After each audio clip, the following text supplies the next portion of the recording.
तो अव्यक्त बाप दादा का 2397 का प्रत्येक क्लास हेडिंग दिया है। साथी को साथ रख कर साक्षी और खुशनुमा के तक नसीब बनो। आज विश्व कल्याणकारी बाप विश्व के चारों तरफ के बच्चों को देख हर्षित हो रहे हैं।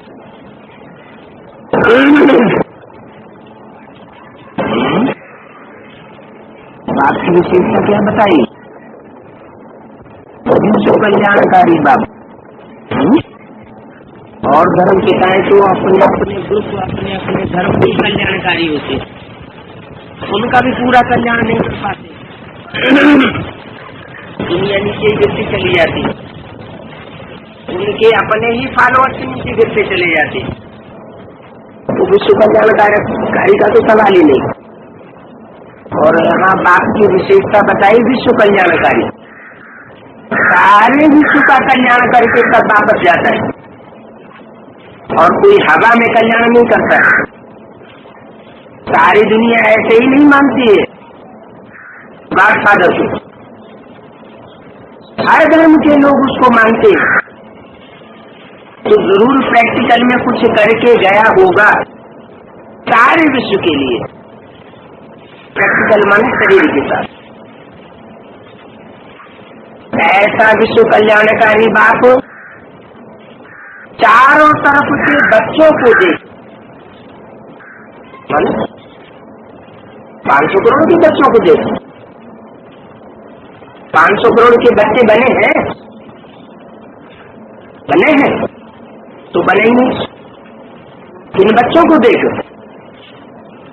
मुरली में तो आया मैं तो अपने बच्चों से ही बात करता हूँ, औरों से थोड़ी बात करता हूँ। माने जो प्रैक्टिकल में मेरे बच्चे बनते हैं उनसे ही बात करता हूँ, तो जरूर प्रैक्टिकल में बाप भी होगा और बच्चे भी होंगे। तो ऐसे प्रैक्टिकल में आया हुआ बाप, विश्व कल्याणकारी बाप, और अपने प्रैक्टिकल बच्चों को देख करके हर्षित हो रहे हैं। इस रूप में देख रहे हैं, बिंदु रूप में। बिंदु बाप देखता है जरूर है। सभी बच्चों के स्नेह और सहयोग की रेखाएं बच्चों के चेहरे से दिखाई दे रही है। बच्चे हैं तो इसलिए ही तो जरूर होंगे, और इसलिए ही सो सहयोगी जरूर होगा। इसलिए ही माना योगी, और योगी सो सहयोगी जरूर होगा। तो ऐसे सहयोगी बच्चों की सहयोग की रेखाएं बच्चों के चेहरे से दिखाई दे रही है। हर एक के दिल से मेरा बाबा, ये गीत बाप दादा सुन रहे हैं। मेरा शब्द कब आता है?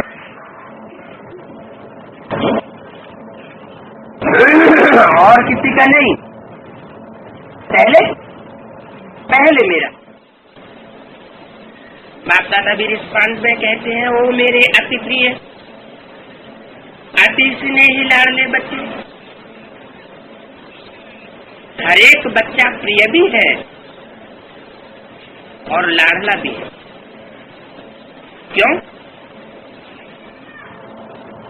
कोटों में कोई और कोई में भी कोई हो, ये प्रिय और लाडला है। करोड़ों पर मनुष्य हैं इस दुनिया में, उन करोड़ों में से कोई कोई निकले बेसिक नॉलेज में, और उनमें से भी बाप ने फिर चयन किया। पक्के द्विजन्मा ब्राह्मण हुए, जिसको ही कहा जाता है पक्का ब्राह्मण।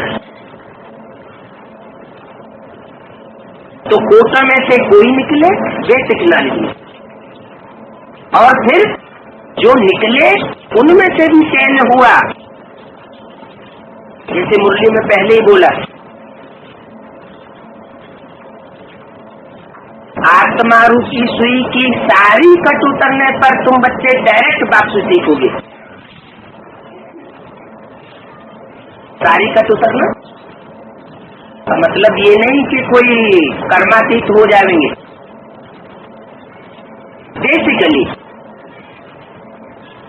बेसिकली जब सारी कट उतर जाती है तो बच्चे बाप से डायरेक्ट मिलने के अधिकारी बन जाते हैं, माँ के थ्रू नहीं, डायरेक्ट बाप से। तो वो हुए कोटों में से कोई और कोई में से भी चयन हुआ तब कोई, तो लाडले हुए ना। तो बाप दादा भी लाडले बच्चों को देख खुश होते हैं, बच्चों को भी सदा खुशी में डांस करते हुए देखते हैं और देखना चाहते हैं। थोड़े समय के लिए नहीं, कब तक के लिए डांस करता हुआ देखना चाहते हैं। इसलिए अभी अभी डांस कर रहे हैं खुशी में, और अभी अभी माया ने भूत बना दिया। बाप सदा का डांस करते हुए देखना चाहते, खुशी में रहते तो है, लेकिन बाप सदा चाहते हैं। तो सदा खुश रहते हो कि फर्क पड़ जाता है खुशी में। कभी बहुत खुशी, कभी थोड़ी हुई, कभी बहुत कम हो गई। आपने पहले भी सुना है कि वर्तमान समय आप बच्चों की विश्व को ये सेवा की आवश्यकता है। कौन से सेवा की? जो चेहरे से, नैनों से और 2 शब्दों से, ज्यादा लंबा चौड़ा भाषण नहीं, क्या चेहरे से, नैनों से, 2 शब्दों से हर आत्मा के दुख को दूर करके खुशी दे दो। आपको देखते ही खुश हो जाए।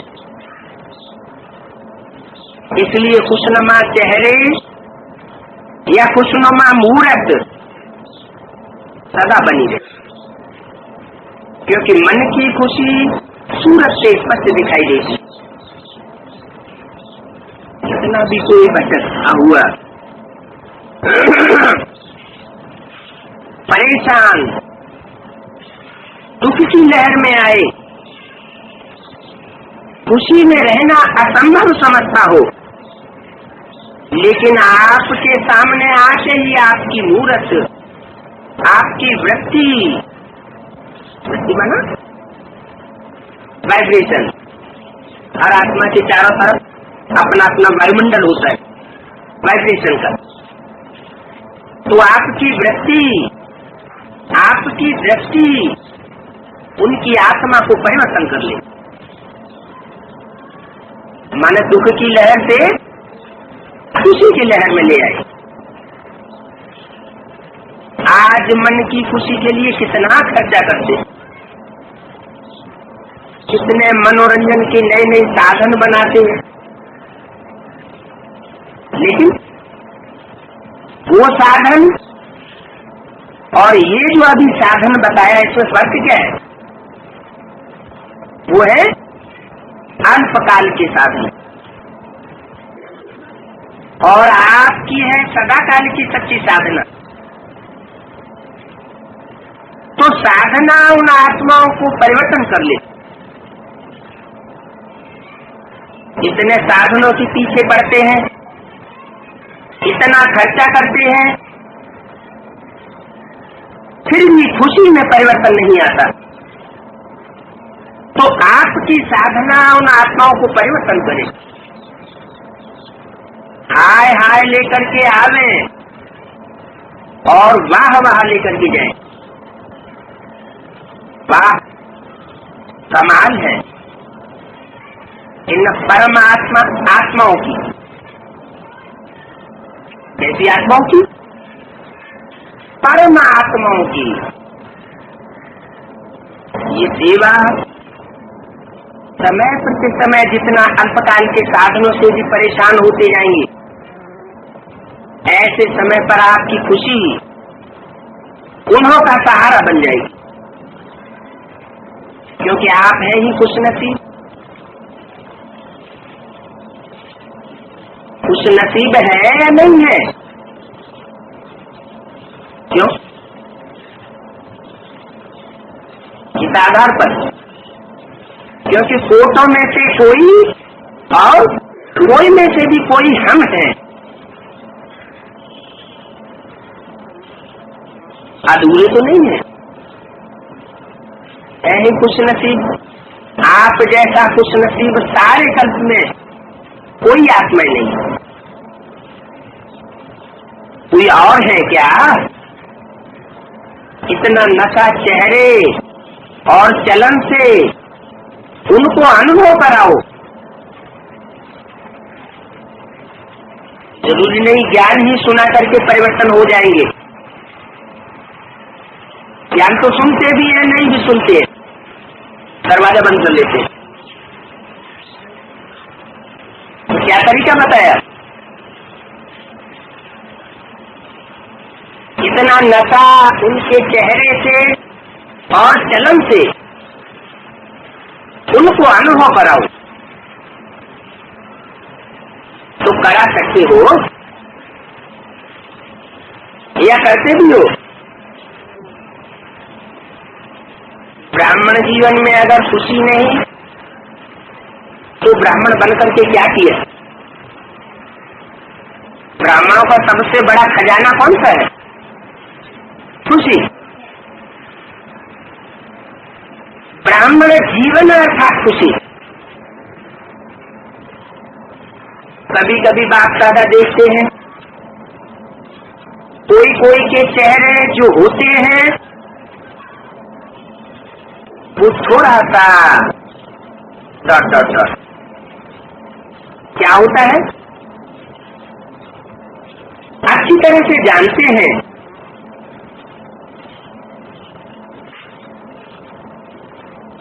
तभी हंसते हैं। तो बाप दादा को ऐसा चेहरा देख रहम भी आता है और थोड़ा सा सोचते हैं मेरे बच्चे और उदास, इसके बच्चे हैं जो सदा एक रस अवस्था में रहने वाला है, सदा आनंद का सागर, सुख का सागर, प्यार का सागर है। तो मेरे बच्चे उदास, ये हो सकता है क्या? मतलब मैं राजाओं का राजा बनाने वाला आया हुआ हूँ,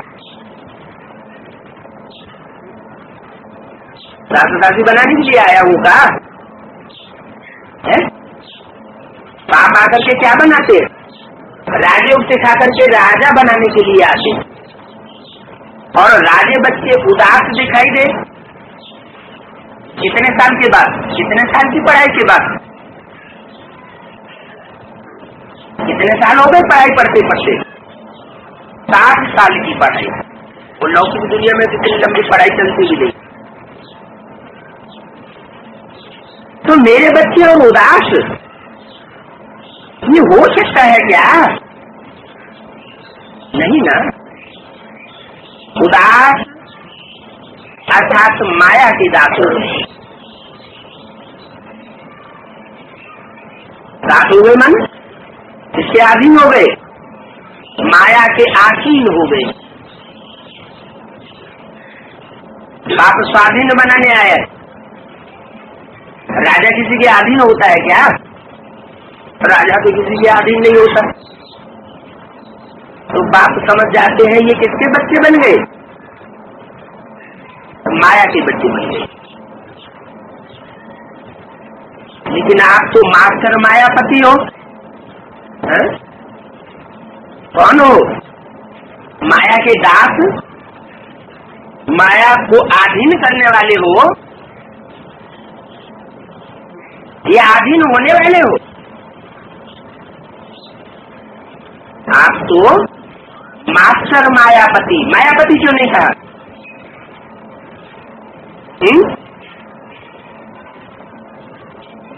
जैसे कहते हैं आप तो मास्टर सर्वशक्तिवान हो, शिव बाबा है सर्वशक्तिवान और आप हो मास्टर सर्वशक्तिवान। मास्टर माना है? बाप को तो दुनिया नहीं पहचान पाएगी क्योंकि बाप गुप्त है, और बच्चों को प्रत्यक्ष होना है। ठीक है, फादर सोच सन और सन सोच फादर। तो पहले अपना काम पूरा कौन करेगा? बच्चे करेंगे है? बच्चों को बाप पहले प्रत्यक्ष कर लेगा या बच्चे बाप को पहले संसार के सामने प्रत्यक्ष कर लेंगे? है?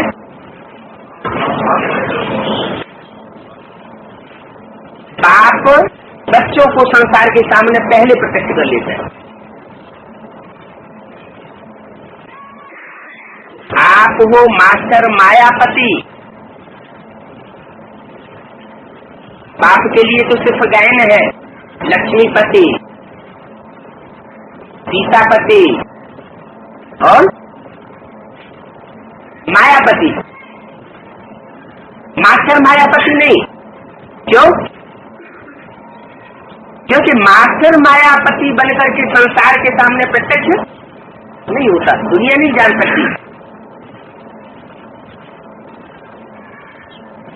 तो माया आपके आगे क्या है? चींटी भी नहीं है, मरी हुई चींटी है। क्यों? किंतु बच्चे तो है महारथी। महारथी माना हाथी सवार, और हाथी सवार जिसने हाथी को अपना आसन बना दिया वो चींटी से डरे। हाथी के ऊपर आसन करने वाला, सवारी करने वाला, तो किसका संग का रंग लग गया?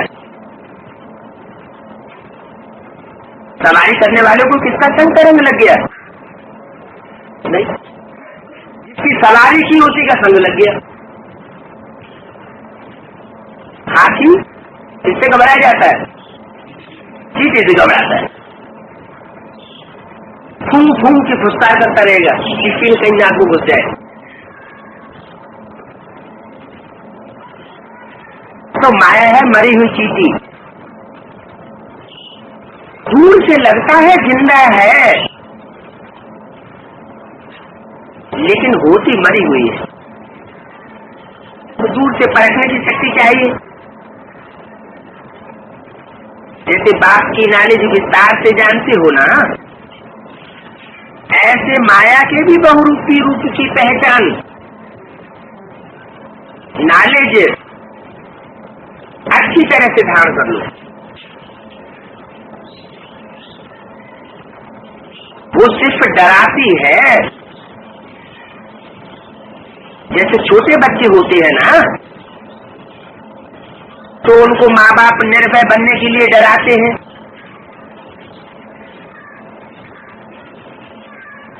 कुछ करेंगे नहीं,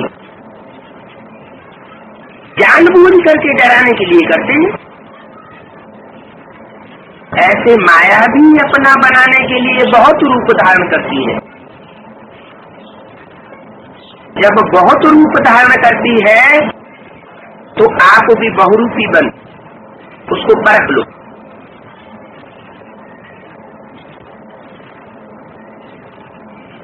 परख नहीं सकते हैं ना, तो क्या खेल करते हैं?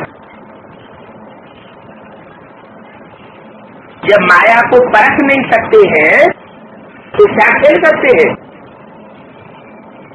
युद्ध करना शुरू कर देते हैं। और बोलते क्या है? हाय माया आ गई। और युद्ध करने से बुद्धि और मन दोनों थक जाता है। फिर थकावट से क्या कहते हो? माया बड़ी प्रबल है, माया बड़ी तीखी है, और है कुछ भी नहीं। माया क्या चीज है? 63 जन्मों में जो स्वयं ही कर्म किए हैं और उन नीच कर्मों से जो कमजोरी आई है वो तो माया बनकर के सामने आती है। माया माना अपनी ही कमजोरी। तो आपकी कमजोरी भिन्न भिन्न माया के रूप बन जाती है। उसको बनाया भी किसने? माया को रचा किसने? हमारी जो रचना है। और रचयिता अपनी रचना से डर जाए तो क्या कहेंगे? तो बाप दादा सदा हरेक बच्चे को खुश नसीब के नशे में, खुशनुमा चेहरे में और खुशी की खुराक से तंदुरुस्त और सदा ही खुशी के खजानों से संपन्न देखना चाहते हैं। जीवन में चाहिए क्या है? आराम से जिंदगी जीने के लिए क्या चाहिए?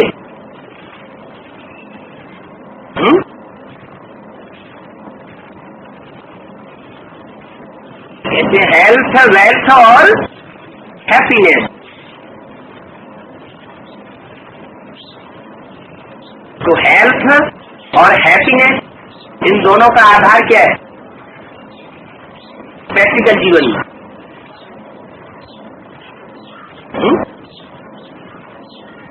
प्रैक्टिकल जीवन में आज दुनिया वालों के लिए भी और ब्राह्मणों के लिए भी, हद में भी और बेहद में भी हेल्थ और हैप्पीनेस दोनों का आधार क्या है? वेल्थ। ब्राह्मणों की बेहद की वेल्थ और दुनिया वालों के लिए हद की वेल्थ।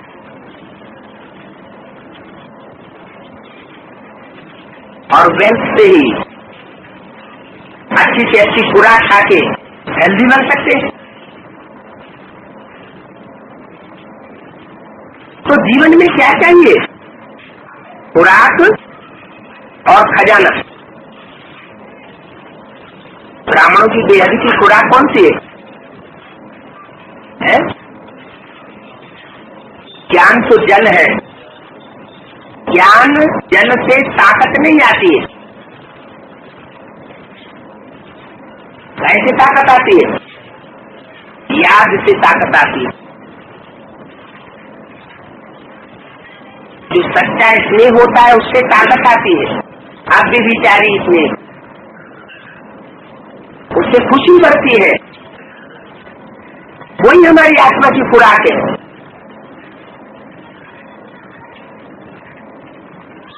तो आत्मा की खुराक है याद कहो, स्नेह कहो,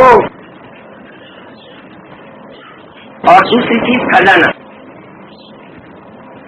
वेद में खजाना कौन सा? ज्ञान रत्नों का खजाना जो बाप ने दिया है, गुण रत्नों का खजाना, शक्तियों का भंडार। तो जीवन में चाहिए खुराक और खजाना, और क्या चाहिए?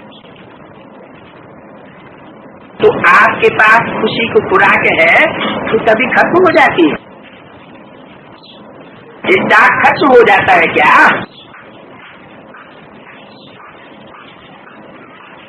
खुशी का खजाना अखूट है, अखूट है ना। और जितना खर्च हो उतना बढ़ेगा।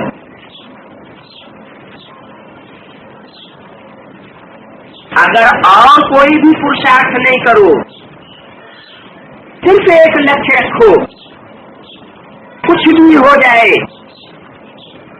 चाहे अपने मन की स्थिति के द्वारा, चाहे कोई अन्य आत्माओं के द्वारा, चाहे प्रकृति के द्वारा, चाहे वायुमंडल के द्वारा, कुछ भी हो जाए, मुझे खुशी नहीं छोड़नी है।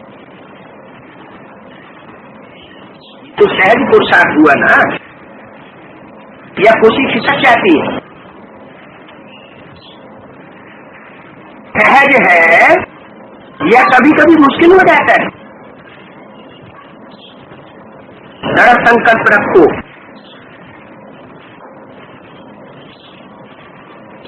इस बात का, और बातों को भूल जाओ।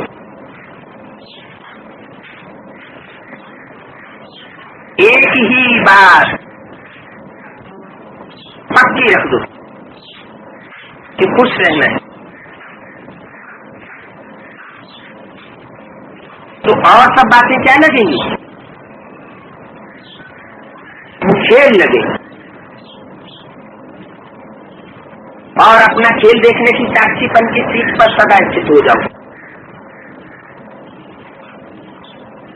चाहे कोई अपमान करने वाला हो, आपको परेशान कर अपने साक्षीपन की काम से नीचे उतारने वाला हो, लेकिन आप साक्षीपन की सीट से नीचे मत आओ। नीचे आ जाते हो तभी खुशी कम हो जाती है। बाप दादा ने पहले भी कहा है, दो शब्द याद रखो, साक्षी और साक्षी। जब बाप दादा साथ है तो साक्षीपन की सीट सदा मजबूत रहती है। कब? साक्षीपन की सीट सदा कब मजबूत रहेगी? जब बाप दादा साथ है। बाप दादा ये क्या है? बाप दादा क्या है? मुरली के अंत में आता है ना, क्या आता है? माता पिता बाप दादा का याद प्यारो नमस्ते, रूहानी बच्चे। तो बाप दादा और माता पिता अलग अलग करके क्यों बोलते हैं? कोई अंतर है क्या? अंतर है कि नहीं है? अंतर है? क्या अंतर है? अच्छा, बाप दादा निराकार में होते हैं, बाप दादा साकार में नहीं है। बाप दादा साकार में नहीं है।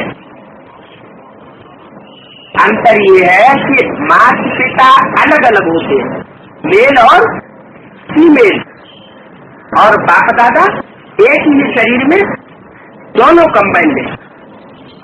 बाप भी है और दादा भी है। बाप कौन है और दादा कौन है? बाप शिव बाबा माने एक बिंदु, और दादा ब्रह्मा बाबा।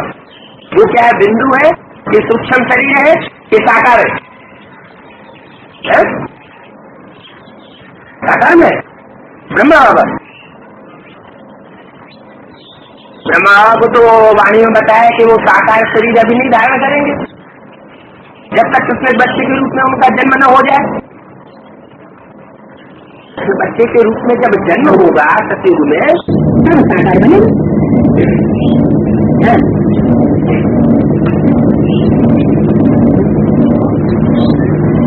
तो बाप किसे कहे और दादा किसे कहे?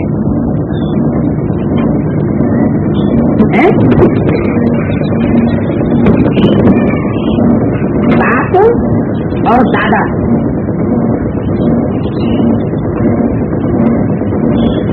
माने ब्रह्मा जी तो साकार में नहीं है। अच्छा, शिव साकार में है?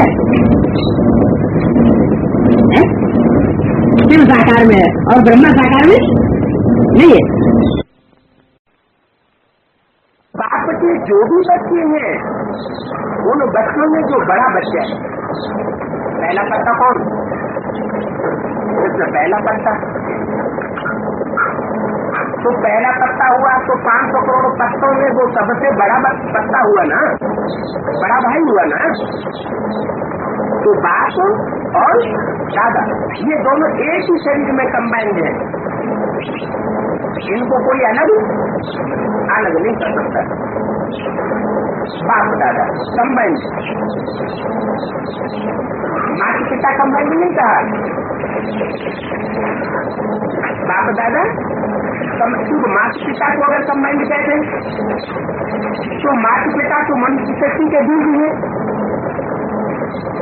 इस सारी शक्ति में जो कुछ भी होता है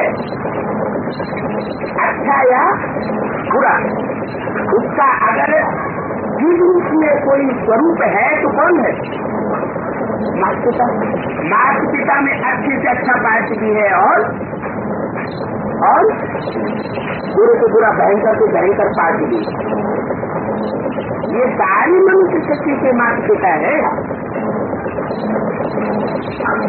तो माता पिता अलग बात और बाप दादा अलग बात। यदि के आज में पहुंच जाइए, ब्रह्मा को कितने मोहरे दिखाते? 4 या 5?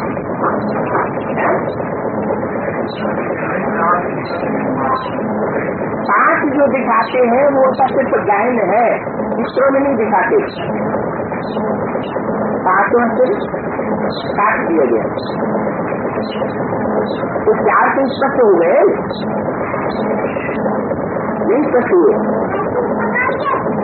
वो यदि के आज में और 2 वही 2 फिर अंत में प्रत्यक्ष होते हैं और बीच में एक मुरली किसने चलाई?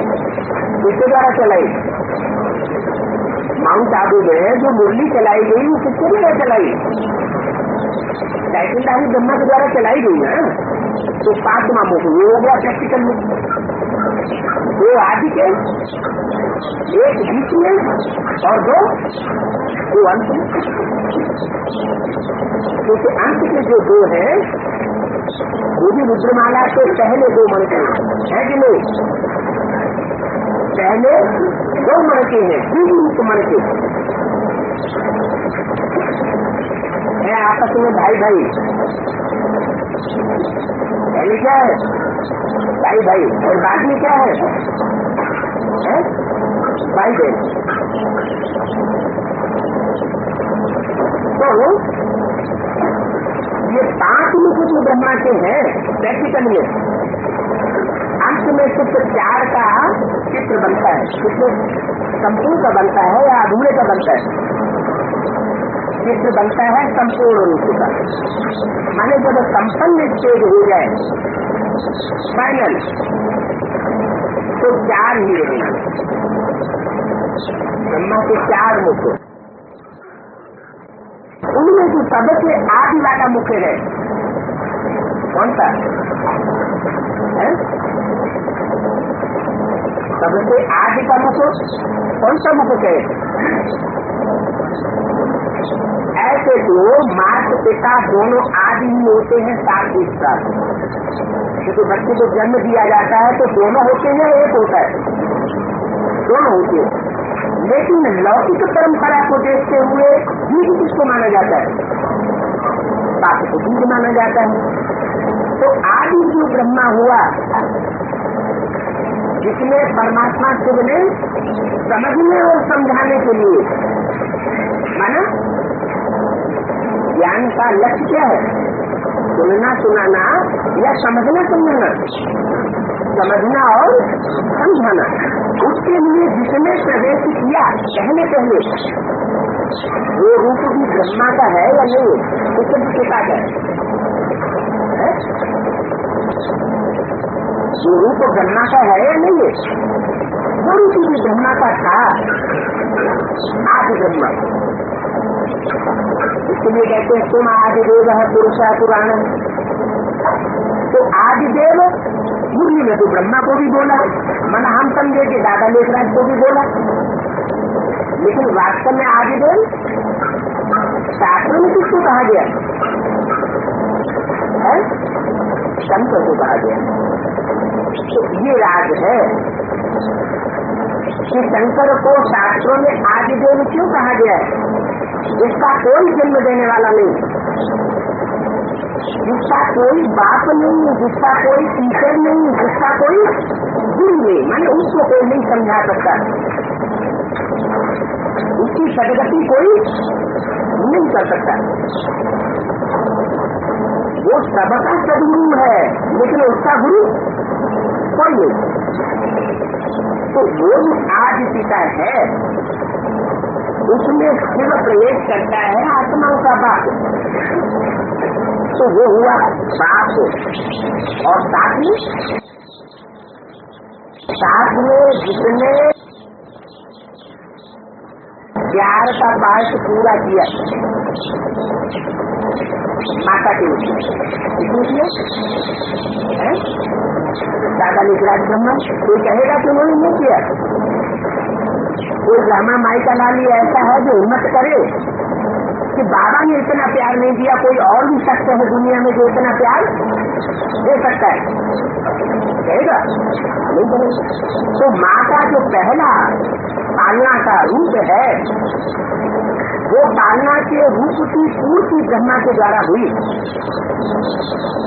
तो वो बड़े बच्चे के रूप में जो आत्मा है, बड़े भाई के रूप में वही कोई अपना शरीर छोड़ने के बाद फिर जिस ब्राह्मण बच्चे में प्रवेश करती है पहली बार चंद्रमा के रूप में, अधूरे चंद्रमा के रूप में जो दिखाया जाता है वो दादर माना अर्धनारीश्वर का जो रूप है, आधांग पुरुष का और आधांग स्त्री का, एक ही शरीर में दो है या दोनों शरीर अलग अलग है? एक ही शरीर में दोनों है। इसका मतलब बाप और दादा।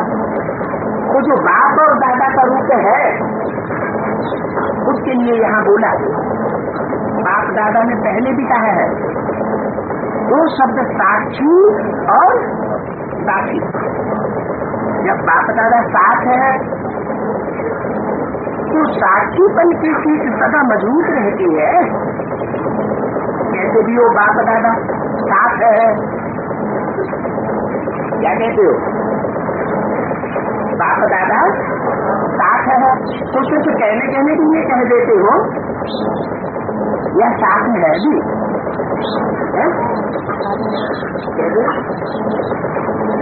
राम वाली सोल के लिए तो ठीक है कि उसमें तो प्रवेश ही नहीं है,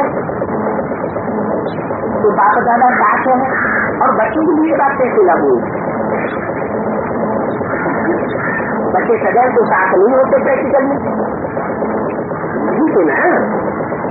तो बोला कि जब बाप दादा साथ है, माने जब है तब, तो साक्षीपन की सीट सदा मजबूत रहती है। सदा का रहस्य क्या बताया? अगर बाप दादा कंबाइंड हुई तो सदा किसी में साथ है, तो ये हो नहीं सकता कि साक्षीपन की सीट मजबूत न हो। कैसे भी सभी हो, बाप दादा साथ में है, मतलब कहते हो लेकिन कर नहीं पाते हो। कहते हो सिर्फ बाप दादा साथ है, लेकिन माया का प्रभाव भी पड़ता रहता है। और कहते भी रहते हो बाप दादा साथ है और प्रभाव भी पड़ता रहता है। साथ है, लेकिन साथ को ऐसे समय पर यूज नहीं करते। कैसे समय पर? जब माया का वार होता है। एक किनारे उठा के रख देते इसको बाप दादा कंबाइंड रूप को। जैसे कोई साथ में होता है ना, कोई बहुत ऐसा काम पड़ जाता है, कोई ऐसी बात होती है तो साथ कभी ख्याल ज्ञान नहीं होता है, बातों में पड़ जाते हो। ऐसे साथ है ये मानते भी हो, अनुभव भी करते हो। कोई है ऐसा, कोई है जो कहेगा कि साथ नहीं है? ब्राह्मणों में कोई ऐसा है कि बाप दादा हमारे साथ नहीं है? जब कहेगा तभी याद आ जाएगा? कोई नहीं कहेगा। सब कहते हैं मेरे साथ है, ये भी नहीं कहते कि तेरे साथ है मेरे साथ नहीं। क्या तेरे साथ है मेरे साथ नहीं, ये नहीं कहते। अरे कहता है मेरे साथ है, मेरा साथी है ना? तुमको मन से कहते हो या मुख से कहते हो? हमेशा की स्थिति में देखो, हर समय की, ये तो अंदर की बैठने की समझने की चीज है ना, अनुभव करने की चीज है। तो हमेशा कहते हो, मन से कहते हो या उस समय सिर्फ मुख से कहते हो? साथ है मन से कहते हो, हाथ हिलाते हैं, मन हाजी, बाप दादा तो खेल देखते रहते हैं। बाप साथ बैठे हैं और अपनी परिस्थिति में उसको सामना करने में इतने मस्त हो जाते हैं जो देखते भी नहीं कि साथ में कौन बैठा हुआ है। तो बाप भी क्या करते हैं? बाप भी साक्षी से साक्षी बनकर के खेल देखने लग पड़ते हैं। सहयोग नहीं लेंगे, क्या करेंगे? तो उस समय बाप भी साक्षी हो जाते हैं और उनके माया का युद्ध देखते। तो ऐसे तो नहीं करो ना। कैसे कि बाप दादा साथ में बैठा रहे और हम माया से युद्ध करते हैं? माया को भगाना आपका काम है या बाप का काम है? आप भगाए सकेंगे? 63 जन्मों की चिर संगनी है तो उसको भगाने की आप में ताकत है। अगर ताकत ही होती तो बाप को क्यों बुलाते? नहीं ताकत है ना। तो साथ में बाप बैठा हुआ उसको याद करो, माया अपने आप भाग जाएगी। लेकिन उस समय बाप एक किनारे याद ही नहीं आता। मानो ऐसा क्यों होता है? इसका मूल कारण क्या है? इसका मूल कारण है आत्म की स्थिति में नहीं है, देहभान, देह अहंकार आ जाता है। तो बाप भी क्या करते हैं? बाप भी साक्षी से साक्षी बनकर के खेल देखते हैं। जब साक्षी कहते हो तो साक्षी को निभाओ, किनारा क्यों करते हो? बाप को ये अच्छा नहीं लगता है। क्या क्या अच्छा नहीं लगता है? कहते हैं सिर्फ कि साक्षी है, मैंने दुनिया को दिखाने के लिए कहते हैं कि हमारा साक्षी है, लेकिन वास्तव में भूल जाते हैं। बाप यही शुभ आशा रखते हैं और है भी कि एक एक बच्चा स्वराज्य अधिकारी से विश्व अधिकारी है। मूल कारण क्या बताया है? इस अप एंड डाउन का मूल कारण क्या बताया? स्व स्थिति में स्थिति नहीं रह पाते, स्वराज्य अधिकारी नहीं बनते। और बात कहते हैं मेरा हर एक बच्चा स्वराज्य अधिकारी तो विश्व अधिकारी। आप लोग प्रजा हैं क्या कि विश्व अधिकारी है? क्या है? विश्व अधिकारी है। प्रजा को नहीं बनना है ना।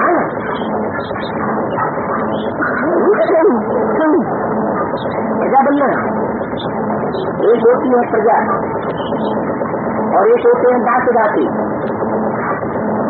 एक होते हैं राज्य का राजा और एक होते हैं राज्य अधिकारी।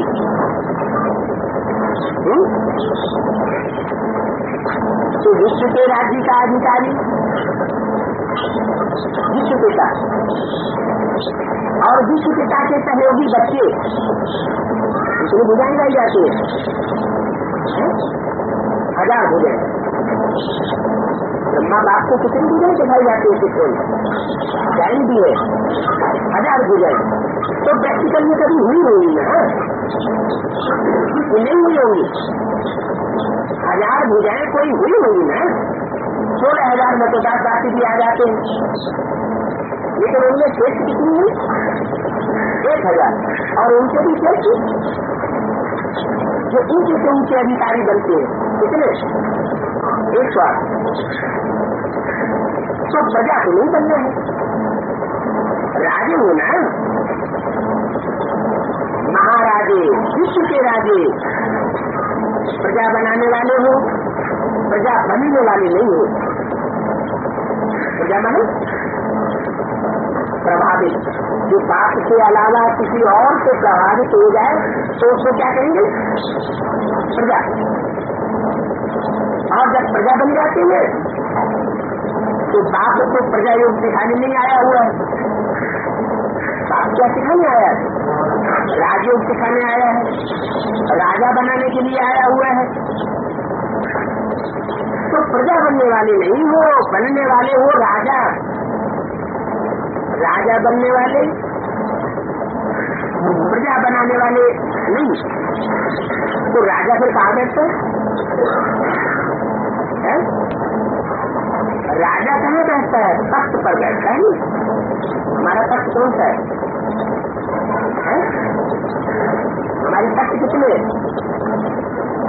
हमारे तख्त कितने हैं? 3 तख्त हैं। कौन कौन से? सबसे बड़े से बड़ा तत्व है बाप का दिल तत्व। अपने अंदर से ये देखना है घाट घाट करके कि हम बाप के दिल पर चले हुए हैं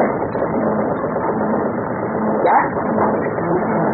एक तो हम अपने अंदर देखे तो फिर ऐसे जो तो मूवी या मिट्टू बन जाते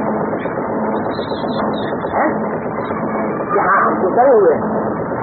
दूसरा कोई पूछेगा तो भी क्या यहाँ चले हुए, लेकिन इसकी फर्क क्या है? पहचान क्या है?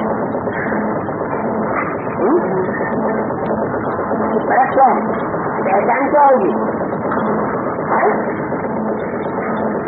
एक तो खुशी दिखाई देगी और दूसरा है दूर से बोलो, यहाँ तक आवाज आ जाए। तो धीरे धीरे जीवन से चलने वाले कौन है कौन नहीं है ये तो पता ही नहीं चलता। जैसे संशोधन बच्चों के लिए बोला कि बाप संशोधन बच्चों को याद करते हैं क्या, तो ऐसे ही जो राजा बनने वाले बच्चे होंगे बाप के दिल तक पर चढ़े हुए होंगे, उनको बाप की दृष्टि भी देखने में कैसी लगेगी?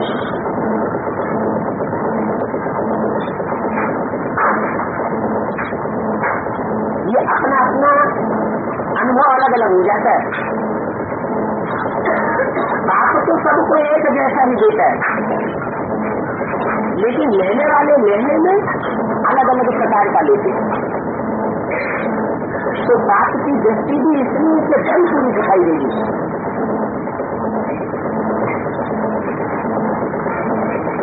तो इससे साबित होता है कि बच्चा दिल तक पर चढ़ा हुआ है। वो दृष्टि का वाइब्रेशन मिलने मात्र के लिए, जैसे लौकिक में कोई बच्चा बहुत अच्छा होता है, बाप के दिल पर चढ़ा हुआ होता है, तो बाप उसको देख करके ही अंदर अंदर ही अंदर खुश होता है, चिढ़ाता है। तो ऐसे ही यहाँ भी जो दिल तक पर चढ़े हुए बच्चे होंगे वो दृष्टि से, व्यक्ति से, वाइब्रेशन से,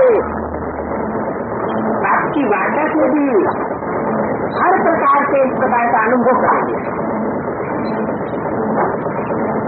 तो राजा बनने वाले और प्रजा बनने वाली, तो राजा कहाँ बैठता है? तख्त पर बैठता है। पहला तख्त है दिल तख्त, पाक तख्त, और दूसरा क्या सकते बताओ, ये नहीं बता सकते। आकाश जो आत्मा का तत्व है प्रकृति, वो हुआ आकाश तत्व। और तीसरा अरे तीन तो बता दिए, इसको बताओ। राज्य का तो राजा कहाँ बैठता है? तख्त पर बैठता है ना। जब राजा की नशे में होता है प्रैक्टिकल में, तो तख्त पर बैठता है ना। तो वो तो जब राजा बन जाएंगे कि अभी राजा बन गए, संगम में तो राजा नहीं बन गए, बनेंगे कब? भविष्य सतयुग में बनेंगे या अभी बन गए? वो स्थूल राजा अभी नहीं बन गए। अभी विश्व की बात आई प्रैक्टिकल में बाबा ने किसी को ये नहीं की, माना अभी माला डिक्लेयर नहीं हो गई, नंबरवार राजे अभी, ये अंदर समझने की बात है। तो अभी यहाँ है बाप का दिल तक और अकाल तक, वो तक स्कूल में तो होगा भविष्य में। लेकिन अभी कौन कौन से तक है? अकाल तक और दिल तक। तो जब राजा की नशे में होता है तो प्रैक्टिकल में होता है ना, तो तख्त पर बैठता है। तो साक्षी तन का तख्त छोड़ो नहीं, जो अलग अलग पुरुषार्थ करते हो ना, उसमें थक जाते हो। आज मनसा का पुरुषार्थ किया, कल वाचा का पुरुषार्थ किया, संबंध और संपर्क का पुरुषार्थ किया, थक जाते हो। तो एक ही पुरुषार्थ करो कि साक्षी का तख्त नहीं छोड़ना और कुसुमा तक नसीम बन के रहना। कोई राजा ऐसे सीरियस होकर के तख्त पर बैठते हैं, बैठा तख्त पर है लेकिन बहुत क्रोधी है, आर्टिफिशियल हो जाता है, तो राजा अच्छा लगेगा प्रजा को? प्रजा राजा से क्या आशा करती है? प्रजा मतलब ही क्या है? प्रमाना प्रकट और जा माना जायते, जन्म लेने वाली। तो प्रजा ने प्रजा के रूप में जन्म कब लिया? जो प्रजा बनी। अरे कभी तो उस राजा ने संगम में उस आत्मा उन आत्माओं को जन्म दिया होगा ना, ज्ञान में। तो प्रजा माना बच्चे। तो प्रजा ये चाहती है कि राजा हमको इस नजर से देखे समान दृष्टि से कि जैसे सारी सल्तनत राजा का क्या है? कुटुंब रचना। तो कोई राजा आशीष लेकर के बैठते हैं तो अच्छा नहीं लगता। घर परिवार का मुखिया की दृष्टि से देखना और एक आर्टिफिशियल रूप में देखना, क्या अंतर पड़ जाता है? बहुत अंतर पड़ता है। कहेंगे ये राजा नहीं है, तो आप सदा तत्वशील है ना, पर बैठते हैं और कभी नहीं। आपका साक्षी का तत्व ऐसा है जिसमें हर कार्य करके भी तत्वशील उतरना नहीं पड़ता है। सोते भी तत्वशील हो, उठते भी, चलते भी, नहाते भी, संबंध और संपर्क में आते भी तत्वशील। तो तख्त पर बैठना आता है कि बैठना ही नहीं आता है? तख्त से खिसक जाते। साक्षीपन के तत्वशील आत्मा कभी भी कोई भी समस्या में परेशान नहीं हो सकती। समस्या तख्त के नीचे रह जाएगी और आप तत्वशील ऊपर हो जाएंगे। समस्या आपके लिए सिर नहीं उठा सकेगी, नीचे दबी रहेगी। कोई भी समस्या आपको परेशान नहीं करेगी। परेशान भी कब होते? बाबा तो राती हिलाए देते, कुत्ता मिलाए देते। परेशान कब होते हैं? जब कान में स्व स्थिति की स्थान में नहीं रहते, माना आकार तत्व से नीचे उतर जाते, तो माया आपको परेशान नहीं करेगी। और कोई को भी दबा दो तो खत्म हो जाएगा ना अंदर ही अंदर। तो बाप दादा को ऐसे समय पर आश्चर्य लगता है, आप नहीं आश्चर्य करना, अपने पर भले करना, दूसरे पर नहीं करना। तो ये मेरे बच्चे क्या कर रहे हैं, सत्य से उतर रहे हैं। जब सत्य नशीन हो, अब से ही ये संस्कार डालेंगे, सत्य नशीन के तब, जब आप सत्य नशीन के संस्कार डालेंगे तब विश्व के तख्त पर भी बैठेंगे। और यहाँ जितने लंबे समय तक ये संस्कार डालेंगे, उतने लंबे समय तक 84 जन्मों में तख्त पर भी बैठेंगे। यहाँ सदा काल तक नसीब नहीं होंगे, तो वहाँ भी सदा अर्थात जितना समय फुल होना चाहिए उतना नहीं होगा। संस्कार सब प्रकार से आत्मा में आदि भर लें। सतयुग में संस्कार जो भरे हुए होंगे वो कार्य करेंगे। कहाँ से संस्कार कार्य करेंगे? अभी संगम युग में भरे हुए संस्कार, साक्षीपन के, साथीपन के संस्कार वहाँ प्रैक्टिकल में कार्य करेंगे। राष्ट्र के संस्कार अभी से भरने हैं। ऐसे नहीं सोचना कि अभी तो कुछ समय पड़ा हुआ है, इतने में विनाश तो नहीं हो जाएगा, ये नहीं सोचना। विनाश होना है अचानक। क्या चाहे हर किसी 500 करोड़ की दुनिया में विनाश होगा तो भी अचानक होगा, और ब्राह्मणों की संगम की दुनिया में भी ये विनाश होता है तो अचानक। पूछ कर नहीं आएगा कि हाँ तैयार हो, सब कुछ अचानक होना है। आप लोग भी ब्राह्मण कैसे बने? अचानक ही संदेश मिला, प्रदर्शनी देखी, संबंध में आए, संपर्क में आए और बदल गए। वो क्या था, ये तारीख को ब्राह्मण बनेंगे, ये सोचा था, अचानक हो गया ना। तो परिवर्तन भी अचानक होना है। आपको पहले माया और ही अलबेला बनाएगी। क्या क्या बोला है विनाश के बारे में?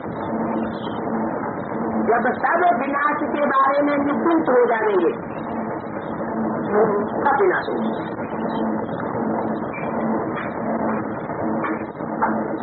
तो आपको पहले माया और ही अलबेला बनाएगी। सोचेंगे 2000 सोचा था, वो भी पूरा हो गया, अभी तो थोड़ा रेस्ट कर लें। 60-65 साल हो गए, तो 60 करते करते कराते कराते पहली माया अपना जादू फैलाएगी। क्या करेगी? अलबेला बनाएगी। किसी भी बात में, चाहे सेवा में, चाहे योग में, चाहे धारणा में, चाहे संबंध संपर्क में, वो क्या करेगी? अलबेला बनाएगी। ये तो चलता ही है, ये तो होता ही है। ऐसे ऐसे पहले माया अलबेला बनाने की कोशिश करें, फिर अचानक ही सब विनाश हो जाए।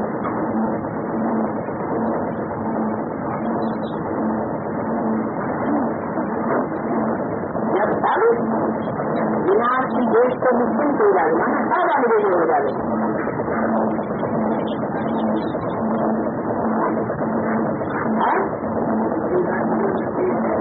ऐसे कह दिया